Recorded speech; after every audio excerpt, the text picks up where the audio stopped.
अस्सलाम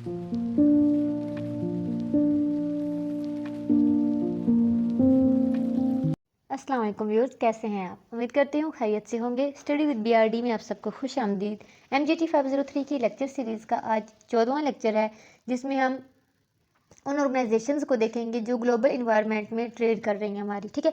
वहीं वो सारी ऑर्गेनाइजेशन, जैसे मैंने पिछले लेक्चर में बात की थी ना कि मुख्तलिफ ममालिक ने अब मिल के क्या है कि एक तजारती मंडियाँ जैसे कह सकते हैं कि इंटरनेशनल लेवल पे तजारती मंडियाँ बन चुकी हैं, बड़े बड़ी ऑर्गेनाइजेशंस बन चुकी हैं, जिनमें सारे ममालिक मिल के ट्रेड करते हैं। यानी इधर की चीज़ें वहाँ बिकती हैं, उधर की चीज़ें मतलब इधर बिकती हैं। इस तरीके से ट्रेड होता है उनमें, और जो है वो सारे अपने प्रॉफिट के लिए काम कर रही हैं। तो उन सारे ऑर्गेनाइजेशंस में से कुछ ऑर्गेनाइजेशंस अब हम देखेंगे। तो WTO क्या है कि वर्ल्ड ट्रेड ऑर्गेनाइजेशंस, ठीक है, यानी कि जो वर्ल्ड लेवल पे कर रही हैं, तो ऐसी बात है पूरी दुनिया में प्रेजेंट हो रही होती हैं ये ऑर्गेनाइजेशंस। तो ये जो रीजनल ट्रेड अलाइंसेज हैं, यानी कि ये सारी जो ऑर्गेनाइजेशंस हैं, इनमें से अब हम देखते हैं। सबसे पहली है यूरोपीय यूनियन, जिसको EU कहा जाता है। ये एक यूनियन बनाई गई जहाँ इसमें 15 ममालिक जो हैं वो 15 यूरोपियन नेशंस इसमें शामिल हुई, जिन्होंने मिल के ये ऑर्गेनाइजेशन बनाई। अब इसको बनाने का मकसद क्या था कि एलिमिनेट करना national barrier to travel, employment, investment and trade. अब ये जो 15 ममालिक हैं, इन्होंने इस तरीके से यूरोपीय यूनियन ये बनाई थी। ये क्यों इन्होंने की कि वो जो बैरियर्स थे, नेशनल बैरियर्स के एक दूसरे के मुल्क में जाने के लिए, इन्हें ट्रैवल करने के लिए, अब यानी एक दूसरे के मुल्क में जाके आप अगर काम करना चाहते हो, आपको एम्प्लॉयमेंट चाहिए, तो अब कोई इसमें बैरियर नहीं है, आप जा सकते हो, काम कर सकते हो। बल्कि अब तो हमारे मुल्क से भी बहुत सारे लोग जाते हैं ना बाहर जॉब करने के लिए। तो ये इसी वजह से, ये जो अलायंसेस बनाए गए ना, ये इसी वजह से है कि अब आपको ट्रैवल करना हो, आपको जाके नौकरी करनी हो, इन्वेस्टमेंट करनी हो, तिजारत करनी हो, कुछ भी करने हो, आप कर सकते हो। तो ये एक यूरोपीय यूनियन बनाई गई। इसमें यूरोपियन 15 कंट्रीज शामिल थे, ठीक है। कब बनी ये? दिसंबर 2004 में।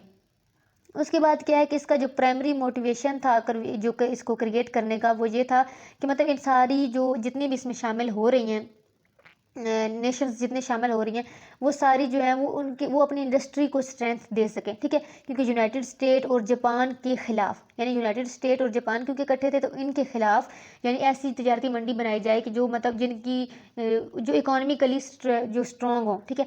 इनका मतलब मकसद ये था। उसके बाद जो है वो EU ने एक नया स्टेप लिया 1999 में, जब इसमें जो है वो मतलब 11 से 15 जो है वो 15 में से 11 जो मुल्क हैं वो पार्ट बन गए EMU का।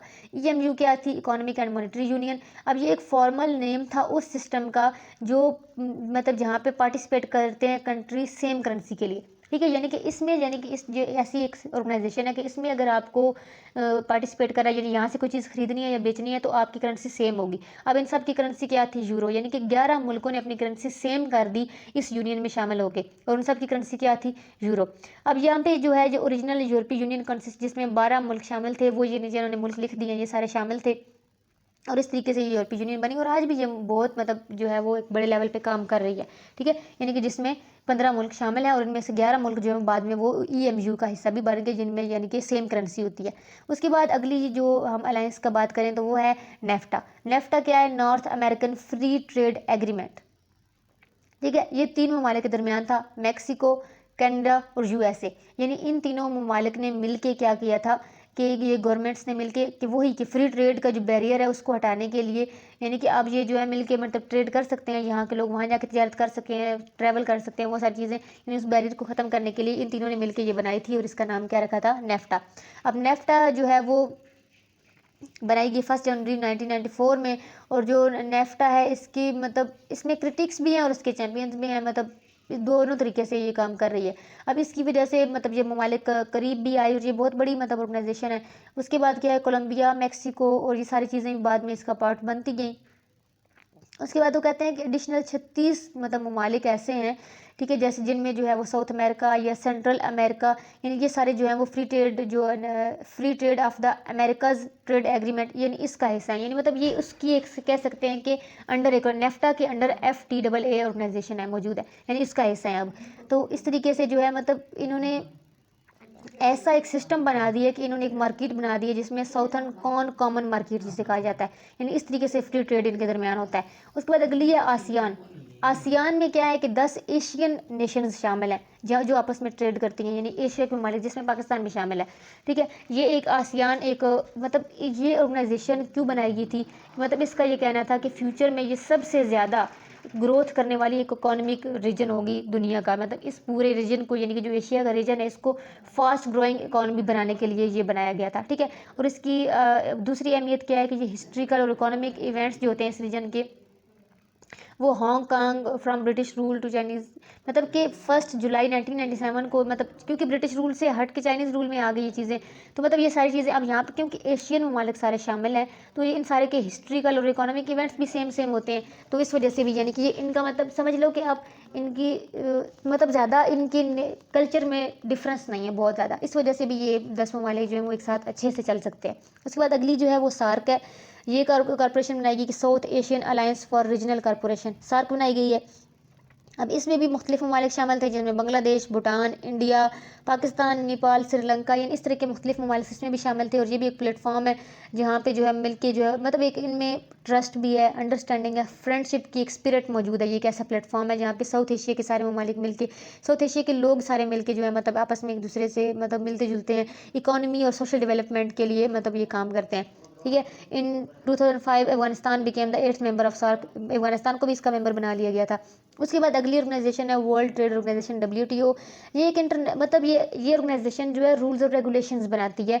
ये जितनी पीछे हमने पढ़ी है ना, नेफ्टा हो गई, आसियान हो गई, सार्क हो गई, इन सब के लिए जो रूल्स और रेगुलेशंस होते हैं ना, ये वर्ल्ड ट्रेड ऑर्गेनाइजेशन बनाती है, ठीक है। इनको रेगुलेट करना, किस तरीके से ट्रेड होगा ग्लोबल लेवल पे, उसको प्रमोट किस तरीके से किया जाएगा, वो सारी चीज़ें क्या करती है वर्ल्ड ट्रेड ऑर्गेनाइजेशन करती है। ये एक इंटरनेशनल बॉडी है जिसमें मतलब 100 से ज़्यादा ममालिक के जो मेंबर्स हैं वो शामिल है, और वो सारे मिल्स के उन्होंने क्या किया, रूल्स वगैरह बनाए हुए, रेगुलेशंस वगैरह बनाए हुए हैं कि किस तरीके से जो है वो इंटरनेशनल लेवल पे ट्रेड होगा, ठीक है।